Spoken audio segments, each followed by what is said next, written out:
Hi friends! ఇంకోటి ఈ చింతమ్మకాయల్ని ఒలిచేసిన తర్వాత చూడండి. ఈ లోపల పప్పు ఉంటాయనమాట. సో, ఈ పప్పులో ఈ గింజ ఇలా ఉంటది. ఈ గింజను తీసేసి పక్కన పెట్టేసుకొని గింజలు తినం కదా ఎలాగో. సో, ఇవి మాత్రం తింటాం అనమాట. సో, టేస్ట్ అయితే సూపర్ ఉంటాయనమాట.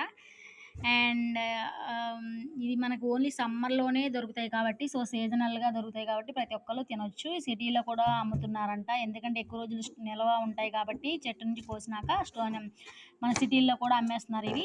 అందరూ తినేయొచ్చు. సో, మాకైతే చిన్నప్పటి నుంచి తింటాం మేము పల్లెటూరులో. మాకు చాలా ఇష్టం ఈ కాయలు. చాలా టేస్టీగా ఉంటాయి. కొంతమంది తినరు, వగరుగా ఉంటాయని. కానీ నాకైతే మాత్రం చాలా ఇష్టము. సో, ఈ చెట్టు కూడా ఎలా ఉంటదో మీకు చూపిస్తాను చూడండి. చూస్తున్నారు చూడండి, ఇదేనండి చెట్టు. సో, ఇది ఇలా కాసింది చూడండి. పైనుంచి చాలా కాయలైతే కాస్తాయి. ఎక్కువగా ఉడతలు, ఇంకా పక్షులు, చిన్న చిన్న పక్షులు ఇవి చాలా తియ్యగా ఉంటాయి కదా పండినప్పుడు. సూపర్‌గా తింటాయి అవి. టేస్ట్ అయితే సూపర్ ఉంటాయి. వీడియో నచ్చితే లైక్ చేయండి, షేర్ చేయండి, సబ్స్క్రైబ్